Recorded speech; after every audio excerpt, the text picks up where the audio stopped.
ഇന്ന് ഞാൻ വന്നിട്ടുള്ളത് നമുക്ക് പരത്തും കൊഴുക്കും ഒന്നും ചെയ്യാണ്ട് മിനിറ്റുകൾക്കുള്ളിൽ ഉണ്ടാക്കിയിട്ടെടുക്കാൻ വേണ്ടിയിട്ട് പറ്റിയ നല്ല ഹെൽത്തി ആയിട്ടുള്ള നല്ലൊരു സ്നാക്സിൻ്റെ റെസിപ്പി ആയിട്ടാണ്.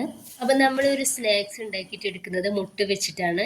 വേഗത്തിലും അതുപോലെ തന്നെ നമുക്ക് നോമ്പിന് സമയമൊന്നും കളയാണ്ട് വേഗത്തിൽ ഉണ്ടാക്കിയിട്ടെടുക്കാൻ വേണ്ടിയിട്ട് പറ്റും.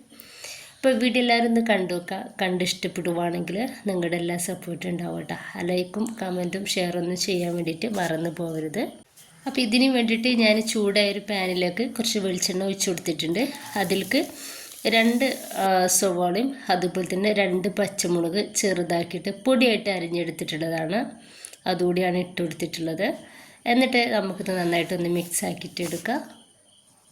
ഒപ്പം തന്നെ നമുക്ക് ഇതിലേക്ക് ആവശ്യത്തിനുള്ള ഉപ്പ് കൂടി ഒന്ന് ചേർത്ത് കൊടുക്കാവുന്നതാണ്. എന്നിട്ട് നന്നായിട്ട് തന്നെ ഒന്ന് മിക്സ് ആക്കി കൊടുക്കുക.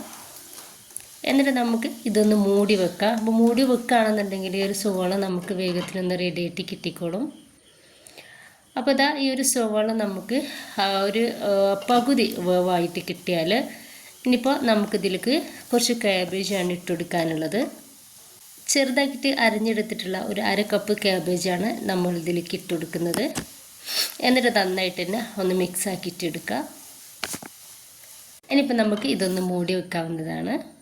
അപ്പോൾ സവാളയും കാബേജൊക്കെ ഒന്ന് പോവായാൽ നമുക്കിതിലേക്ക് ഇഞ്ചിയുടെയും വെളുത്തുള്ളിയുടെയും പേസ്റ്റ് 1/2 ടീസ്പൂണും ഒരു 1/4 ടീസ്പൂൺ വീതം ഗരം മസാല പൗഡറും മഞ്ഞൾപ്പൊടിയും ചേർത്ത് കൊടുത്തിട്ടുണ്ട്. എന്നിട്ട് നന്നായിട്ട് തന്നെ ഒന്ന് മിക്സ് ആക്കിയിട്ട് എടുക്കുക. ഇനിയിപ്പോൾ ഞാനിതിലേക്ക് 1/2 ടീസ്പൂണോളം മുളക് പൊടി ചേർത്ത് കൊടുത്തിട്ടുണ്ട്. അപ്പോൾ പച്ചമുളക് നമ്മൾ ചേർത്ത് കൊടുത്തിട്ടുണ്ടല്ലോ, അപ്പോൾ അതുകൊണ്ടിട്ട് ഇത് നല്ല എരിവുള്ള മുളക് പൊടിയാണ്. അതുകൊണ്ടാണ് 1/2 ടീസ്പൂൺ മാത്രം ചേർത്ത് കൊടുത്തിട്ടുള്ളത്. ഇനിയിപ്പോൾ ഇതിലേക്ക് ഞാൻ കുറച്ചധികം തന്നെ മല്ലിയുടെ ഇല ഒന്ന് ചേർത്ത് കൊടുക്കുന്നുണ്ട്. എന്നിട്ട് നന്നായിട്ടൊന്ന് മിക്സ് ആക്കിയിട്ട് എടുക്കുക. ഇനി മെയിനായിട്ട് നമുക്ക് ഇതിലേക്ക് വേണ്ടിയതെന്ന് വെച്ചാൽ കോഴിമുട്ടയാണ്. അപ്പോൾ ഞാനൊരു 3 കോഴിമുട്ട ഒന്ന് പുഴുങ്ങിയിട്ട് ഇതുപോലെ ഒന്ന് ഗ്രേറ്റ് ചെയ്തിട്ട് എടുത്തിട്ടുള്ളതാണ്. അതാണ് ഇട്ട് കൊടുത്തിട്ടുള്ളത്. അപ്പോൾ ഈ ഒരു കോഴിമുട്ട കൂടി ചേർത്ത് കൊടുത്തിട്ട് നമുക്കിത് നന്നായിട്ടൊന്ന് മിക്സ് ആക്കിയിട്ട് എടുക്കാം.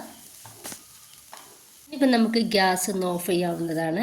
ഇനിയിപ്പോൾ ഞാനൊരു 3 ബ്രെഡ് എടുത്തിട്ടുണ്ട്. ആ ബ്രെഡ് ഒന്ന് പൊടിച്ചിട്ട് അതോടെ നമ്മൾ ഇതിലേക്ക് ചേർത്ത് കൊടുക്കുകയാണ്. ഈ ഒരു ടൈമിൽ നമുക്ക് ഗ്യാസ് ഒന്ന് ഓഫ് ചെയ്ത് കൊടുക്കണം. എന്നിട്ട് നന്നായിട്ട് തന്നെ ഒന്ന് മിക്സ് ആക്കിയിട്ട് എടുക്കുക.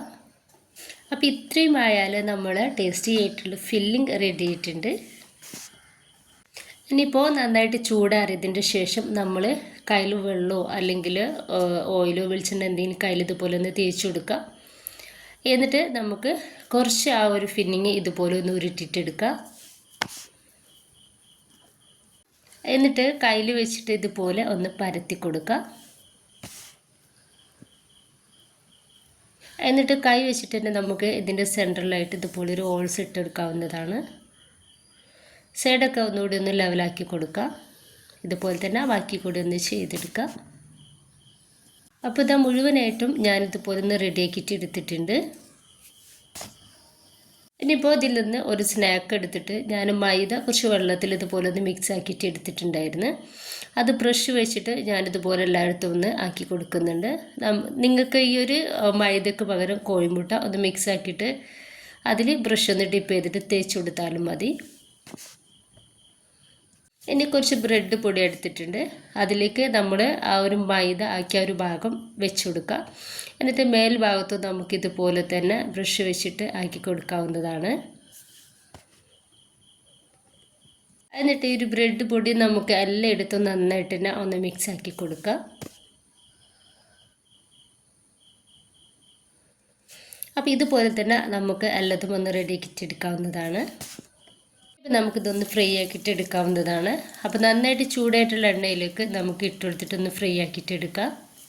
സ്നാക്സിലൊക്കെ നമ്മൾ ഫ്രൈ ആക്കുന്ന സമയത്ത് മീഡിയം ഫ്ലെയിമിൽ ഇട്ടിട്ട് വേണം റെഡി ആക്കിയിട്ട് എടുക്കാൻ വേണ്ടിയിട്ട്. ലോ ഫ്ലെയിമിൽ ഇടുകയാണെന്നുണ്ടെങ്കിൽ നമ്മുടെ ആ ഒരു സ്നാക്സ് നന്നായിട്ട് എണ്ണ പിടിക്കും. ഹൈ ഫ്ലെയിമിൽ ഇടുകയാണെന്നുണ്ടെങ്കിൽ ഉൾഭാഗം ഒന്ന് വേവാണ്ട് പെട്ടെന്ന് കരിയും ചെയ്യും കേട്ടോ. അപ്പോൾ മീഡിയം ഫ്ലെയിമിൽ ഇട്ടിട്ട് വേണം സ്നാക്സുകളൊക്കെ ഒന്ന് റെഡി ആക്കിയിട്ട് എടുക്കാൻ വേണ്ടിയിട്ട്. ഇനിയിപ്പോൾ ഇതൊന്ന് റെഡി ആയിട്ടുണ്ട്. ഇനിയിപ്പോൾ ഞാനിത് പാനിൽ നിന്നും ഒന്ന് എടുത്ത് മാറ്റുന്നുണ്ട്. ഇനിയിപ്പോൾ ബാക്കി കൂടി ഇതുപോലെ തന്നെ ഒന്ന് ചെയ്തെടുക്കുകയാണ്. അപ്പോൾ മുഴുവനായിട്ടും ഞാനെല്ലാതും ഒന്ന് റെഡിയാക്കിയിട്ട് എടുത്തിട്ടുണ്ട്. അപ്പോൾ നല്ല ടേസ്റ്റി ആയിട്ടുള്ള ഹെൽത്തി ആയിട്ടുള്ള നമുക്ക് വേഗത്തിൽ തന്നെ ചെയ്തെടുക്കാൻ വേണ്ടിയിട്ട് പറ്റിയ നല്ലൊരു സ്നാക്സാണ്. എല്ലാവരും ട്രൈ ചെയ്ത് നോക്കുക. നിങ്ങളുടെ ഇഷ്ടമായിട്ടുണ്ടെങ്കിൽ നിങ്ങളുടെ ഫീഡ്ബാക്ക് കമൻ്റ് ആയിട്ട് അറിയിക്കുക. ലൈക്ക് ചെയ്യാനും ഷെയർ ചെയ്യാനും കമൻറ്റ് ചെയ്യാനും അതുപോലെ തന്നെ സബ്സ്ക്രൈബ് ചെയ്യാനും കൂടി മറന്നു പോകരുത്.